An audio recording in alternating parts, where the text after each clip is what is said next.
جايز، ازيكم عاملين ايه؟ ان شاء الله كنتم كويسين. النهارده رجعت لكم فيديو جديد. فيديو النهارده هيكون شرح ازاي نجيب القبعه الكيوت دي مجانا. بس قبل الفيديو النهارده ما تنسوش تعملوا لايك وشير وسبسكرايب وكومنت وزر الاشعارات كل فيديو جديد انا منزله. اسفه اني كنت متاخر عليكم في الفيديوهات وكده. تمام. النهارده كنت عايزه اقول لكم ان احنا هنجيب القبعه دي باسهل طريقه، تقريبا في نص دقيقه وكده. وبالنسبه كمان لموضوع التبرع فانا متقلقوش، يعني ما نسيتش، بس مش دلوقتي علشان يعني مشغولة وكده. يعني ممكن كمان يوم كام يوم كده واتبرع لكم ان شاء الله. يلا بينا نبدأ بالفيديو على طول. للناس اللي ما تعرفش تفاصيل التبرع هحط الفيديو بتاع الفيديو اللي هتبرع فيه تحت بصندوق الوصف. تمام، وما تنسوش تكتبوا لي اسماءكم. وبس كده، خليكم مع الفيديو. هسيب لكم اسم الماب تحت بصندوق الوصف وفي الكومنتس كمان.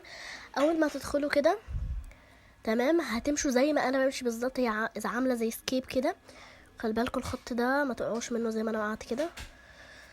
تمام، هرجع تاني هحط لكم كمان اسم الماب على الشاشه. تمام، همشي على الخط ده، احاول ما اقعش يعني. تمام، بصوا امشي زي ما انا بمشي بالظبط، وخلي بالكم برضو تقع لانه في حاجات بتبقى رفيعه جدا ممكن نقع من عليها. تمام، بمشي اهو. دلوقتي هطلع من اللي هو بتاع ده، واحنا كده خلاص تقريبا خلصنا اهو. هنطلع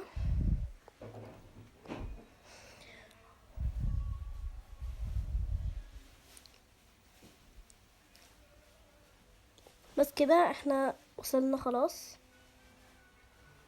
وهندوس بقى اللي هو يعني كلايم، ان احنا كلايم افاتار ايتم، وهناخدها وهنعمل اوك. واحنا كده خلاص هيظهر لكم حتى علامه تحت ان انتوا خلاص كسبتوها.